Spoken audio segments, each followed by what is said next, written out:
Hello friends, SentinalH here, and unfortunately the dev server for Revolution appears to be down. I haven't been able to connect to it, so I'm going to record this instead. If it comes up in the morning, I'll check it. If it comes back later, you'll be seeing that instead. Otherwise, you'll be seeing this on Friday. So I wanted to show you this house that I've been building.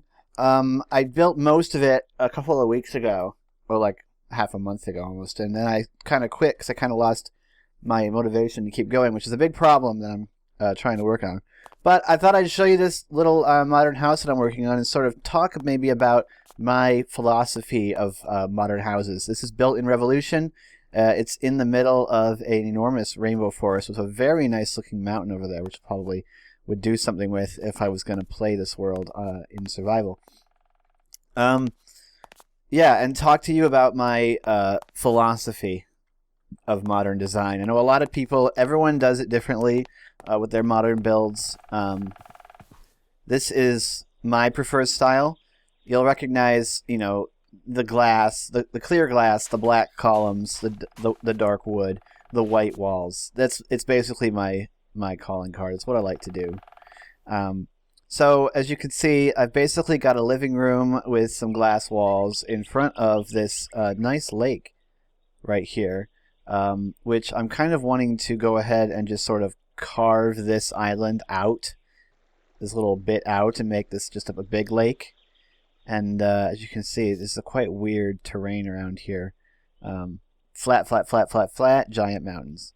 And then build something around this house. In fact, maybe I should have built the house higher up and put something around it. But when it comes to building modern houses, for me, I think that if you're having difficulty with the modern style, that the first thing that you should do is pick a block palette. As you can see, my block palette for this house, and pretty much all my modern houses, is white, black, and spruce wood. It's my I like it the most. I think it always looks good, and it's all about contrast. Modern, ultra modern in this case, architecture is all about impact and high contrast. So you get that by using white and black as your primary and secondary colors, and then using a dark wood as your accent color. A dark wood because most of your house is going to be white if you're using this color palette, and every color that you place needs to contrast well. So you tend to avoid putting the spruce wood right next to the black, which in this case is gray stained clay, which actually looks gray because we're using Unity texture pack, which I highly recommend, by the way, if you're doing modern building, because it fixes the clay colors. And so you want to avoid placing the wood right next to the black in most cases, because it doesn't contrast as well. If you use a light wood, then you would want your primary color to be darker, not white, and then maybe you could use light gray stained clay for your primary color, which is this right here.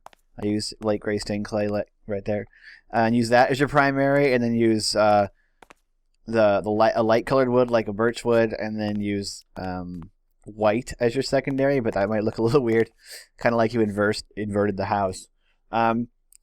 So that's where I come from with that. Limiting your block palette helps you because you don't get overwhelmed with the amount of blocks you could place. In fact, I could build this whole house right here. It only contains white, black, brown, a little light gray, and some stone. But because we have the multi-blocks, forged multi-blocks, micro blocks, there's a lot we can do with that. Starting with this little table here. I like building furniture out of micro blocks. I think it works really well in these builds, in modern architecture, modern houses. When you want to fill space with something, the thing about the modern design is that you want your the tables, the chairs, everything is very simple geometric shapes, and thankfully Minecraft works well for that. So this little coffee table is simply a white stained clay panel and some iron block strips. And I actually saw a table that was just like this. It had the same style of steel legs, and it had just a flat top, and it was being sold for $2,000. And I was like, holy cow. I should learn to make furniture and make a fortune selling ridiculously simple to assemble furniture. I could build that in a day if I had the materials and the tools. We've also got over here more contrast, as you can see, with these dark oak seats. The spruce seats were too light in color, so I like to use dark oak for furniture. So because it's a white bar at the kitchen, we use dark seating. Even though the seating has white cushions, the dark wood breaks it up. Basically, you always want something dark between two things that are light in most situations. So because the floor is white and that's white and the seat's white, with this dark in between, it gives you high contrast. The floor in the kitchen is concrete. Well, it's light gray stained clay. Mostly because I don't like that the concrete in these mods tends to make you run faster, and that gets a little annoying to me. So usually you wouldn't want to have two colors that aren't... Well, these are very different in texture, but if this was just white stained clay, like you can see there, the difference between them isn't really that big. But for the quartz block floor, because you're changing texture as well in a fairly noticeable way, you're going from tile to smooth, I think it works. And that's just, it's in small amounts, that just for a little kitchen. So this living room was actually based off of a picture I found in Google Images. I find that really, really helps. I think it's a nice size. It's not too large. It's not too small. I mean, it is quite big. It's a big open area. If you actually had a house where it was this large, it might be a little too big. But in Minecraft, I find that this works well. I needed to make it bigger so that otherwise it felt too small. But right here, it feels pretty good. We've got this nice big fireplace, which breaks up the room. Another thing about modern design is that... there's a bird jumping over there. Is that you want to break up spaces without putting in walls. That's a big thing. These ultra-modern houses, they tend to be very open floor plan because that's like the style. People like the open floor plan. So what they do instead of putting up walls is they break up spaces by using semi-permeable partitions. So in this case, even though there's no walls and doors here and there's quite a bit of open way here to get to the next rooms, this enormous fireplace does a really good job of breaking the space up. It breaks up the lines. I mean, when you're sitting here at the couch, you can see into the dining room and you can see over to there, but this breaks up the space and it divides the living room from the other areas of the house. If it wasn't there, this would all be one giant room, and I don't think it would look as good. The same with the kitchen. The kitchen is being divided from the rest of the room by the bar. The spruce wood pillar there is helping to do that. And because the ceiling is lower in the kitchen than in this room, it also helps to, sort of separate it from there. And also it sort of ends the living room. The living room sort of ends where the ceiling drops lower. So by making sure that the ceiling drops lower everywhere outside the living room, you again set up a clear division between this room and the other rooms. I haven't worked on this side yet, but we're going to do the same thing over there. And I don't know if I'm going to keep that wooden pillar there. I was sort of out of ideas at that time. Okay, we've got a recessed fixture lamp in the ceiling. The ceilings are all slabs. It's a slab ceiling, which makes it work out quite well if you want to put recessed lighting in. And just because, by using slabs, you can get a bit more height. This is carpenter block on the top ceiling here, and these were slabs in order to drop it down to make that thicker. So we've got some windows here as well. And again, the same thing that goes on over here. When we have glass windows, we divide it with the gray stained clay columns. Another thing about modern design is that you want to stay consistent. If you establish an architectural feature somewhere else in the house, you want to continue that throughout the rest of the house. So anywhere that I have these giant plate glass windows, we're going to have the gray stained clay as the divider between those windows. We're going to have just glass in the corners, and rather than putting a pillar in there. And that's something we're going to do throughout the whole house. Wherever we do that, we're going to do that. So if I come over here into the dining room, I don't know 100% how I feel about this dining room yet. but I kind of like it. I think maybe it's shoved over this way a bit. Maybe I should move the table a bit this way. I probably will do that. But as you can see here, in this room has a much lower ceiling than the living room. It's the same height as the kitchen, but it actually feels a little smaller. And that's because of the slant over here. Because just this one block slanting down, it does have the effect of making the entire room feel like it's a bit lower, a bit cozier, even though it's actually the same height as the kitchen. That slant is another thing that I'm not sure about, but I don't like the way the room looks when I don't have that in there, so I left it there. We've got some inset lighting here over the table. We've got a nice Cyanide X's Unity Resource Pack picture there. I built this table using spruce wood planks instead of the white because it's a dining room table, not a coffee table, and I like dining room tables to have wooden tops. We've again used dark oak seats. Anywhere in this house that has those chairs, they're going to be the dark oak. Again, that's for consistency. Keeping the style the same helps to keep things looking good and looking consistent. And then we've got some black wool as a carpet to break up the lines of the floor.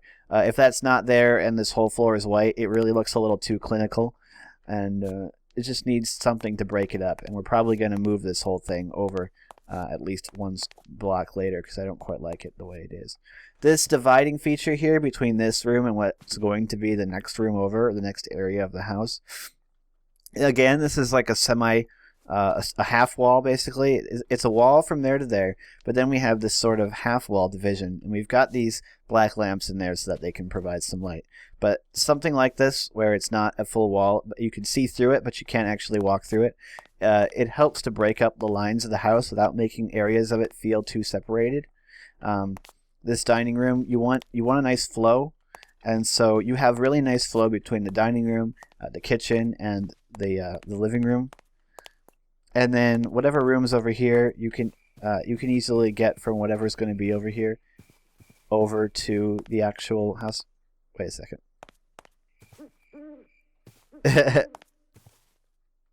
The crickets start as soon as you're not underneath a block. That's funny. So yeah, that's how we go there. These doors are white just because I don't want to draw too much attention to them. These doors aren't meant to have attention brought to them. And I haven't done anything on the outside of this section of the house. We're definitely going to put up some decorative bits, clad it so that it looks better. I've been building this house from the inside out, basically laying out the room, building the room, and then I'll worry about what the house looks like from the outside later. Actually, it's the exact opposite of how I usually build houses. But I feel that for these modern houses, it can actually work quite well. Especially if you're working from reference images like this is. Just build the room. Don't worry about anything else. Just build the room, make the room look nice, and then you can dress up the outside area. So if we go outside again, I'll talk a little bit about how I like to dress up these outside areas. By the way, this is like an outdoor grilling area. Is what this is. That's why there's a furnace there. So it sort of continues the line of the kitchen, which I really like. So the kitchen here has this window, but this area has this indentation, which kind of makes it feel the same as this window. So it keeps the feeling going. That stupid woodpecker. And this also creates a reason to have this overhang. And I need to decorate this a little bit, but this section here is just going to look like that. It's very basic, and you might say it looks a little bland, but it's got contrast between the black and the gray, and I think it looks pretty all right from this side. On the other side, it looks ugly. I'll fix that. Now, this overhang is really important. I find that for modern houses, there are times when you don't want overhangs, like when I built the small modern house, which you can still find on the channel, which just has basically a spruce wood rectangle, and it's just a cuboid as the top of the house. But for houses like this, especially when you have these glass windows, I don't like just taking the glass and going up into a single block and having that be the edge. When we've got a big giant glass windows like this, glass wall basically, it's always nice to overhang by a block. And I like to overhang with spruce wood. And the reason for that is that when you're going to put lights on there, I think it looks nicer to have a darker color. And this is one of the few places where I'll place spruce wood directly next to the gray stained clay, mostly because it's not a full block. It's just a cover of gray stained clay, a trim around the edge. When you're away from the house, I went closer to that stupid woodpecker. Oh, there it is over there. When you're further away from the house, you almost can't see the spruce wood. It almost looks just like just the clay. Then when you get closer, you're able to see that texture. And for this, it's really that change, that different texture. I also got this from an image on Google Images from a house that has these overhangs. I thought it looked really nice, so I wanted to do the same. With these lights, I knew I needed to light up the outside of this, so I just scattered them around. I started by putting them in front of the pillars. That way, they're not directly across from the window. They're not right in front of the window, although right here we couldn't avoid it, putting it right in front of the window, but and over here in the corner. But for the most part, I try and place these lights so they're not right in front of the window. Now, I could have used other lights, but I actually like the way that they extend down, that you can see them. It's like another geometrical feature, and a nice little thing there. And these are all inverted, so they're on all the time, which is what we want. So yeah, this is the first part of my house here. So a couple of pointers, again, for building your modern houses.